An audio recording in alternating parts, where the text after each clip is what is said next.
тоталитарлық жүйенің құрсауын жарып шыққан толайым ән, ғасырлар бойы бостандық аңсаған тұтас халықтың арманы, тілегі, еліне деген терең махаббатының иірімі іспетті. Кез келген адамды әдегеннен баурап әкетіп шексіз, шетсіз далаға саяхаттай жөнелесің. Әнұран әу баста осылай халықтық сипатта дүниеге келді. Оның дүниеге келуі де кездейсоқ емес еді. Өткен ғасырдың 70-ші жылдарында тың жерлердің тағдыры талқыға түсті. Орталық жергілікті халықпен кеңеспестен Қазақстанның едәуір бөлігін Ресей құрамына қосудың жоспарын жасап қойды. Дәл сол сәтте менің Қазақстаным әні қалғып кеткен халықтың санасына найзағай боп жарқ ете қалды.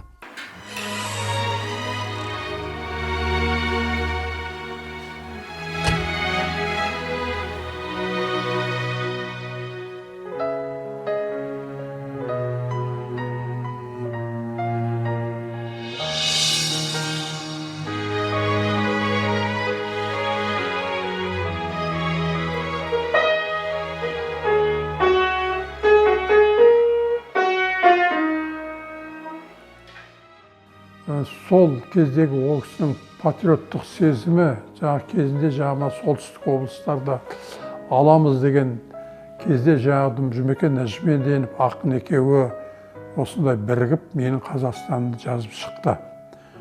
Сол жазып шыққаннан кейін ол жоғары жаққа ұнамай қалып, ол кісіге бірталай жаңағындай кедергілер қойып сөйтіп, үй жағынан болсын, не жағынан болсын, гонорары да жөнді болмай, әкесі бүткіл Қазақстан орындап жатты ғой, шығармасы мінекей. Әр әннің өз тағдыры болады. Менің Қазақстаным әні бүкіл елдің бейресми әнұранына айналды.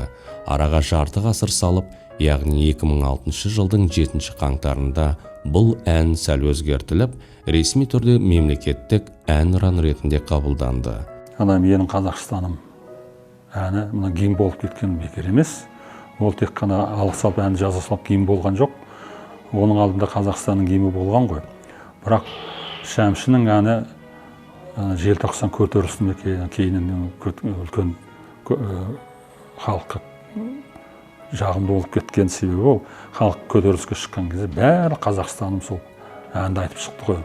Сол кезде халық одан ары ән кейіннен тарап, кейіннен егемен қалған кезде сол менің Қазақстанымды халыққа көп сіңген, халықтың бәрі қайсысын сұрасың да бала шағаны бәрі жатқа білгендіктен бұл ән өзінен өзі Қазақстанның гимні болып шықты. Өзінен өзінің халықтың сүйіктісі деген сол.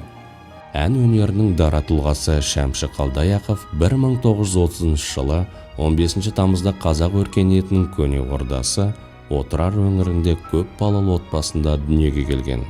Шәмшінің қарындасы Райхан апа өткен күндерін бұлай еске алады. Біз семьяда 5 ағайындымыз. Бесеуден қазір 2 қалдық. 2 шешеміз болған.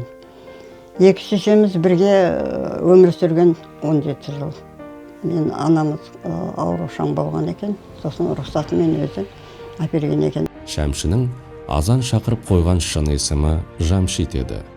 Бірақ кішкентайынан оны туыстары Шәмші деп атады. Әкеміз де шешеміз де өзі әнге, музыкаға құмар болған кісілер, жастарынан олар. Айтысқа, бұрын қазақта айтысып, тойға барғанда неғып жүреді екен ғой. Мына біздің шешеміз төренің қызы болған екен, анамыз. Ол кісі ән салған, өте дауысы керемет еді. Көкемде гармон тартқан, домбыра тартқан, әкеміз музыкаға жаны құмарда әнге. Сондай кісілер болған. Екеуі айтысып, бір тойға барғанда, солай деп айтып бізге неған бала кезімізден естігеніміз. Көкем жең қояды екен айтысқанда.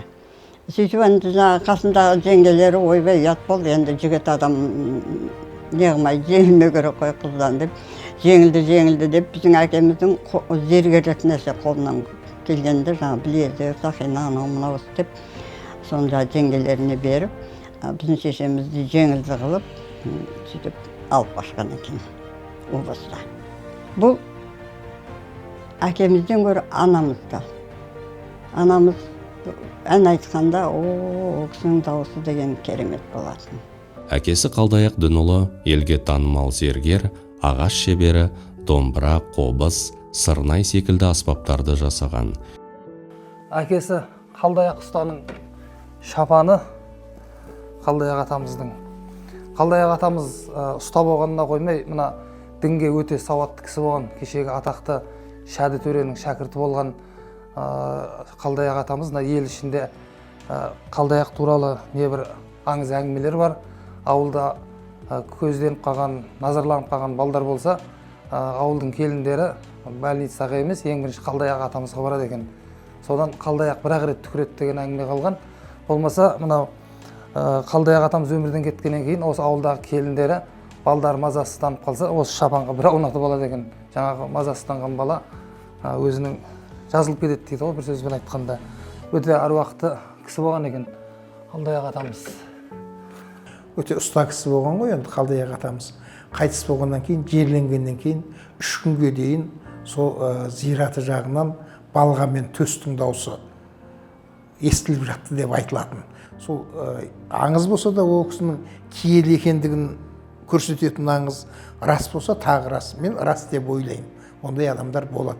Бала күнінен музыкаға құмар болғанына қарамастан мектеп бітірген Шәмші әкесінің өтінішімен Сарыағаштағы мал дәрігерлік техникумына оқуға түседі. 3 жыл білім алып, кейін мемлекеттік жолдамамен Ақтөбе облысы Темір кеңшарында мал дәрігері болып қызметін бастайды. 1 жылға жетпей әскер қатарына шақырту алады. Сахалинде 3 жылдық борышын өтеп, кіші офицер шенімен оралады. Әскерден келе салып, Ташкенттегі Хамза Ниязи атындағы музыкалық училищеге оқуға түседі. Ол жерде бір 2 жылдай оқу білім алып, Ташкент қаласында арнайы сапармен жүрген Жамал Омарова деген апамыз жолығып қалып, Шәмші атамыздың ойындағы өнерін көріп, арнайы Алматыдағы консерваторияға оқуға алып кетеді. Ол жерде Великанов классында композиторлық классқа оқуға түседі. Шәмші Қалдаяқ 1953 жылдан бастап шығармашылыққа ден қоя бастайды. Шәмші қазақ өнеріне 300-ден астам туындысын мұра етіп қалдырды. Оның әндері бүгінге дейін сахнадан түскен емес. Өзіңмен арыстым, бойында таныстым, жайнаған гүлдей ғұрбым сен, жағада тұрдың сен. Жаз еді күлкіңде, қайдасың бұл күнде, сен іздеп арманым, сыр бойын. Арыс жағасында деген әні осы Шәмші Қалдаяқтың туған ауылына арналады. Бұның тарихының өзі бір төбе. Мынау 1964 жылы сол кезде крайком деп аталған комсомолдың оңтүстіктегі 3 облыстың конференциясына делегат шақырады. Сол жерде біздің осы Қарақоң, ол кезде Темір Сапқоз деп аталған, осы Темір Сапқозының директоры арнайы комсомолға тапсырма беріп, Шәмшіге Ташкент қаласынан пианино сатып алып келіп, фойеге қойып қояды. Сол концерт барысында Шәмшіні шақырып, Шәмші, міне пианиноның кілті мынау, енді ауылға бір ән жаз дейді. Сонда Шәмші атамыз берген мәрт емес, алған мәрт деп жауап беріп, ауылға бір ән шығарамыз дейді. Сол Арыс жағасында әні осы өзіміздің туған ауылға арналған екен.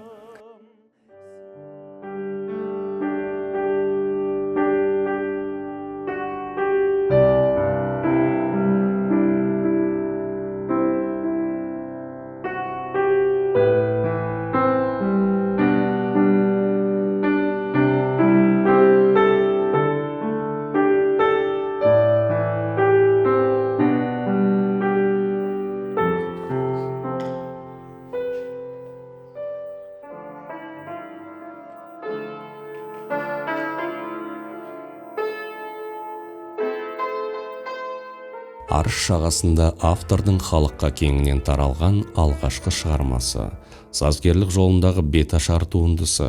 Одан бөлек Шәмші туған жеріне көптеген ән арнады. Солардың бірі Тұманбай Молдағалиевтің сөзіне жазылған «Туған жер» әні. Отырардың ыстық құмы, кең даласы, жусан иісі, бәрі Шәмшінің жүрегінде сақталып әнге айналған. Бір қызығы Шәмшінің елге тараған соңғы әні де туған жеріне арналады. Сол шәуілдерге келеді, шәуілдерге келіп, анау шалқыған шәуілдер дейтін әнін алып келеді. Шалқыған шәуілдер дейтін әнін алып келіп, сол жерде соны тапсырады.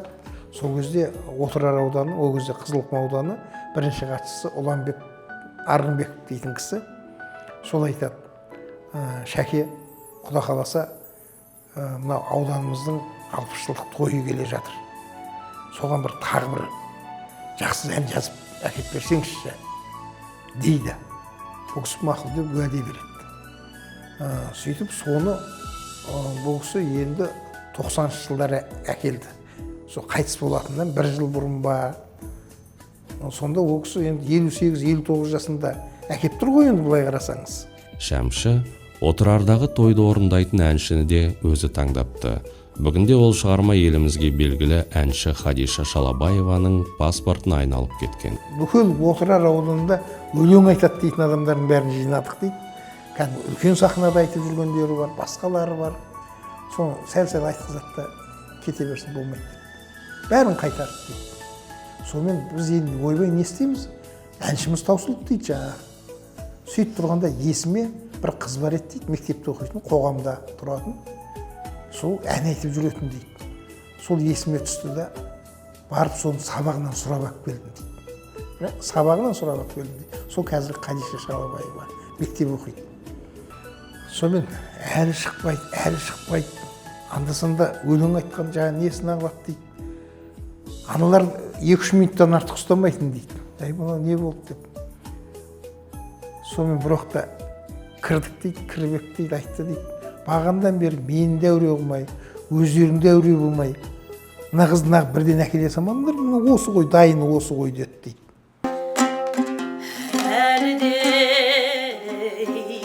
Ол кеудеме толмай арман, жас көңіл еш нәрсеге болмай алам.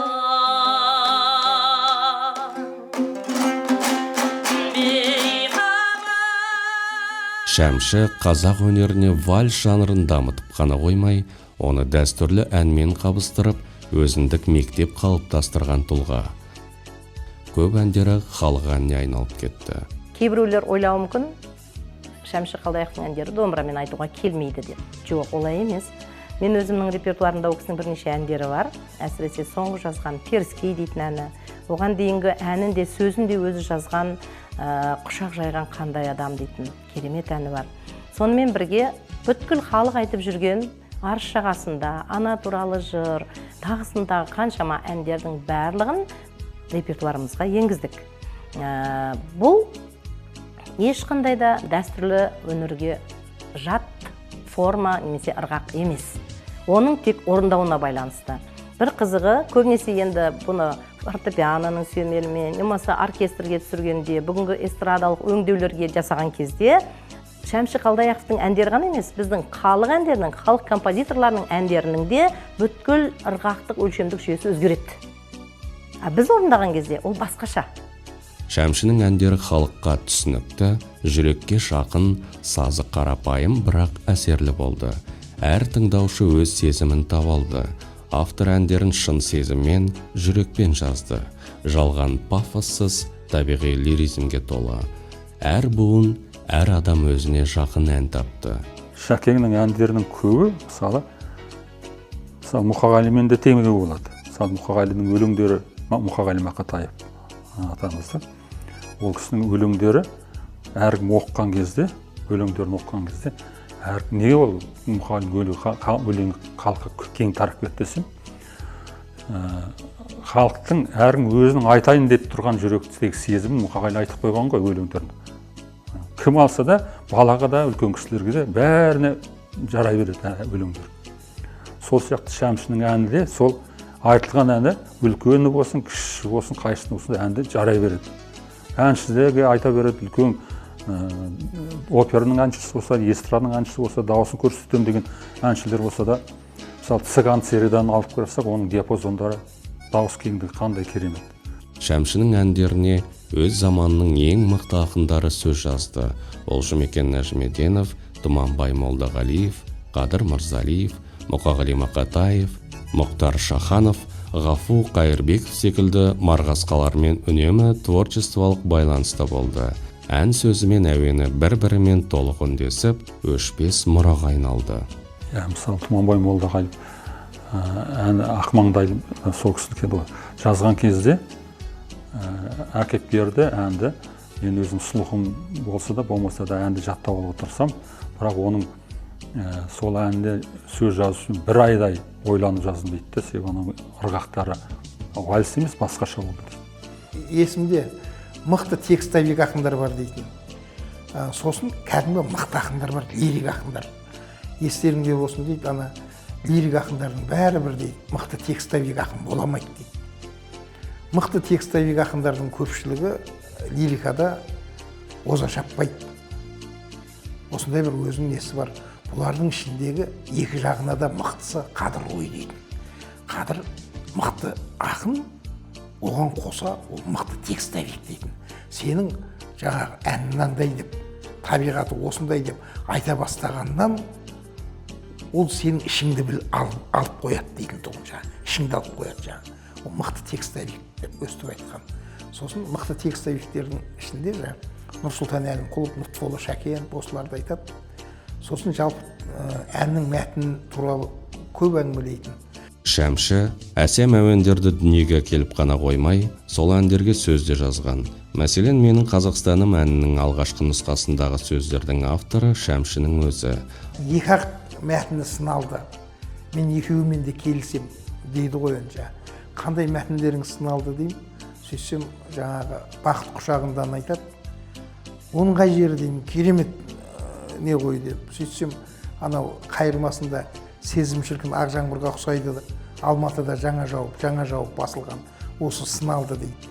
Ақ жаңбыр дейтін күзде жауады деп. Ленші жас сынады дейді.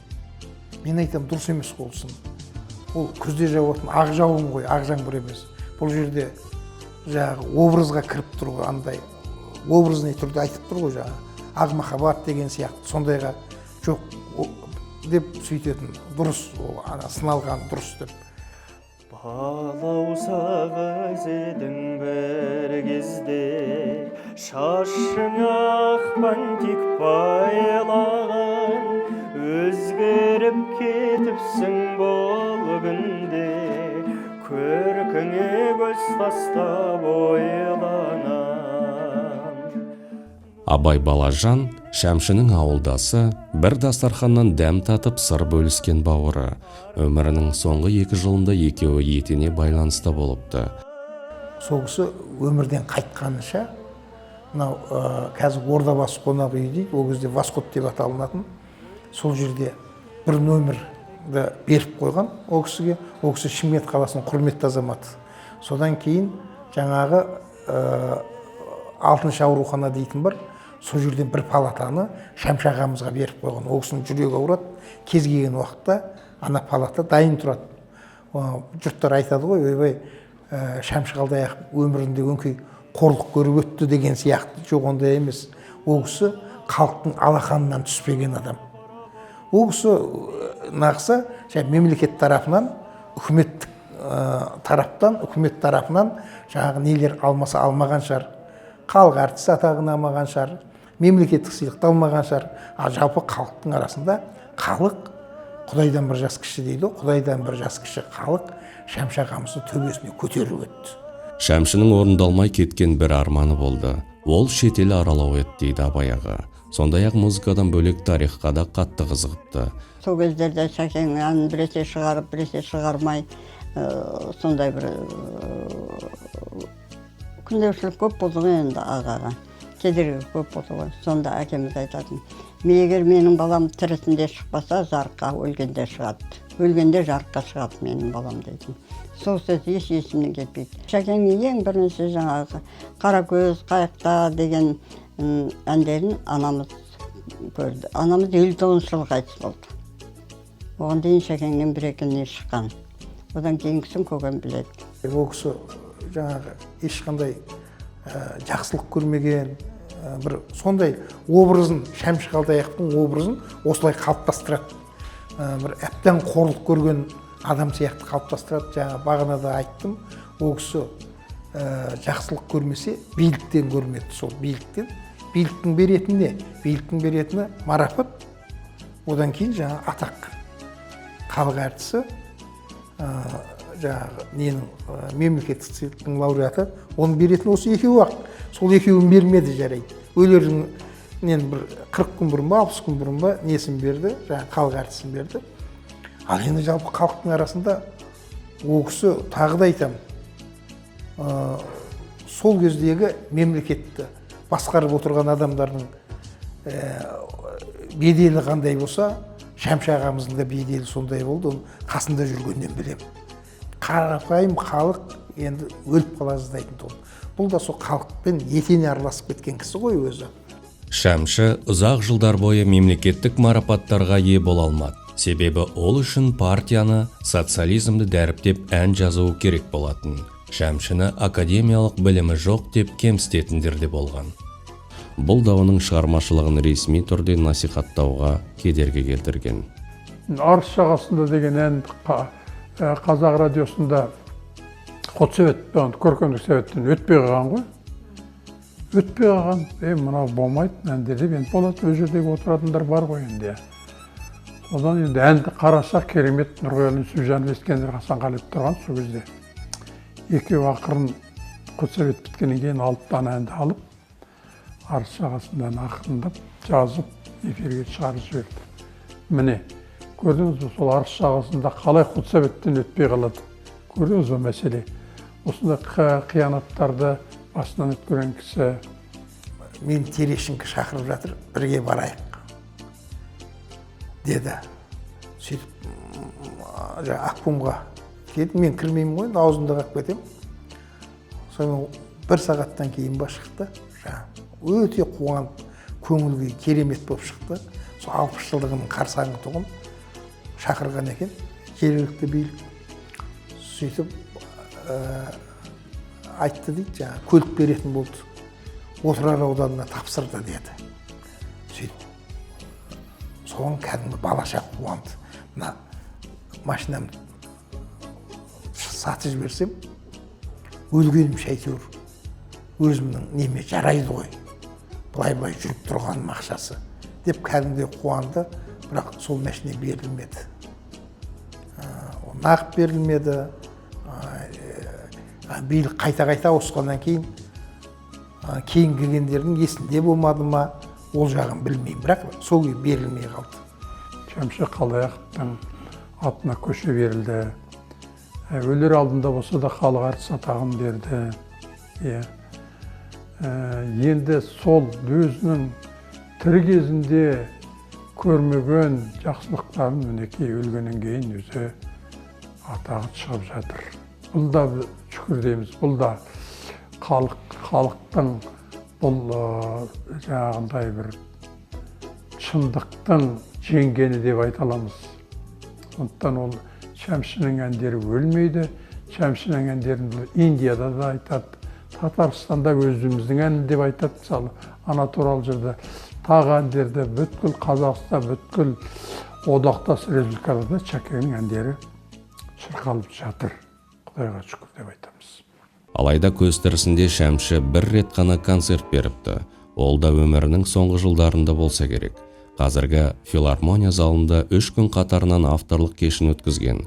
Концертке жиналған халықтың қарасы көп, ине шаншар орын болмады деп еске алады Ермұрат Үсенов. Сол концертте жаңаға бірінші жарты программаны Құрманғазы оркестрі басқарды. Шамғон Қазғалиевтің басқаруымен әндерінен попури тағы да бірдемелерін ойнап. Екінші отделениені мен Нұрғали Нүсіпжановтың Жазира деген ансамблі болған. Сонымен мен басқардым екінші отделениесін. Сонда біз Шәкеңмен жақсы таныстық.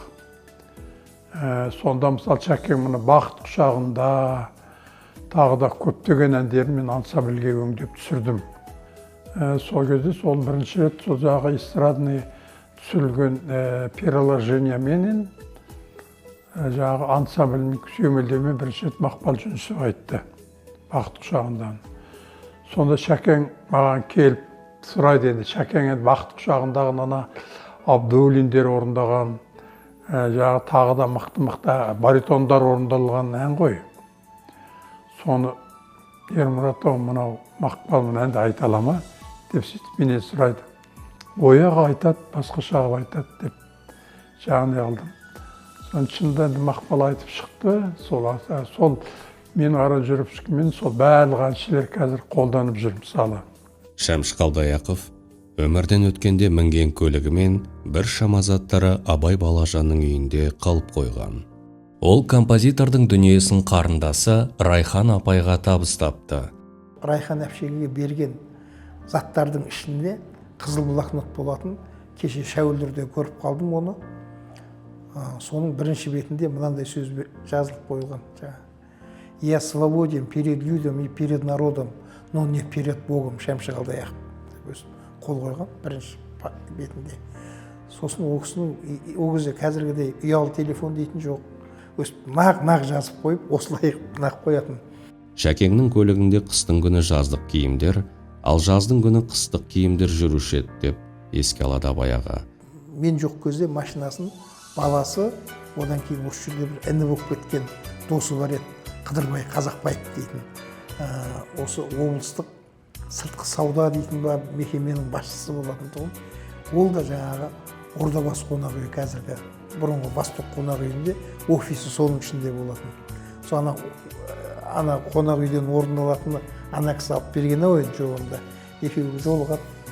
Мен жоқ кезде сол Қыдырбай дейтін кісі де қайтыс болып кетті. Ол да Шәуілдердің адамы еді өзі. Сол баласы екеуі келіп алып кетіпті. Бірақ заттары қалып кеткен. Шәмші дүниеден өткен соң дәмдес болған достары, жақындары мен жерлестері, өнерін құрметтегендер музей ашу туралы мәселе көтерген. Көптің тілеуімен бүгінде Шәкеңнің заттары ел музейлерінен орын алып, атына көшелер беріліп, туған өлкесінде мемориалды музей үйде жұмыс істеп тұр. Музей 2020 жылы Шәмші Қалдаяқовтың 90 жылдық мерейтойына орай ашылған. Бұл жерде сазгердің пианинасы, мандолинасы мен Тараз өңірінен арнайы алдырған шахмат тақтасын және басқа да тұтынған бұйымдарын көруге болады. Бұл музей үйінде Шәмші Қалдаяқовтың өзінің киген киімдері және бірнеше заттары сақталған. Мына бұрышқа келетін болсақ, Шәмші атамыздың киген киімдері, мына көйлектері, бұлардың өзінің жеке-жеке аты бар. Шәмші атамыз осы екі көйлегін Шымкент қаласында Қалаубек Тұрсынқұлов деген сол кездегі комсомолдың хатшысы болған, сол кісілермен дос құрдас болған екен, табақтас болған, жолдас болған, солардың үйінде сақтапты. Мысалы келген кезде мына көйлекті Асқаров көйлек деп атаған екен. Оның себебі 1978 жылы Асанбай Асқаров біздің Шымкент облысына хатшы болып келеді. Сол кезде осы Шәмші Қалдаяқов өзінің ауылы Темірсапқозы мен Шымкенттің арасындағы жол мәселесі бойынша кірген екен. Соған киіп барған екен осы Асқаровқа. Сонымен менің Асқаров көйлегімді әкеңдер дейді екен. Ал мына көйлек, бұны шопыр көйлек деп атапты. Келеді екен, адамға ыңғайлы, жеңіл. Шопыр көйлегімді әкеңдер деп осыны ауыстырып алады дейді. Мінекей осы екі көйлектің тарихы осындай. Халықтың жүрек төрінен орын алған нағыз өнер ғана уақыттың тезіне төтеп береді. Шәмшінің әрбір әні бір ғұмыр. Оның «Менің Қазақстаным» елдің патриоттық рухын оятса, Арыс жағасында, Қайықта, Ана туралы жыр сияқты әндері адамның жан дүниесін тербетеді. Бұл туындылар бүгінде әр қазақ шаңырағының қадірлі қонағына айналған.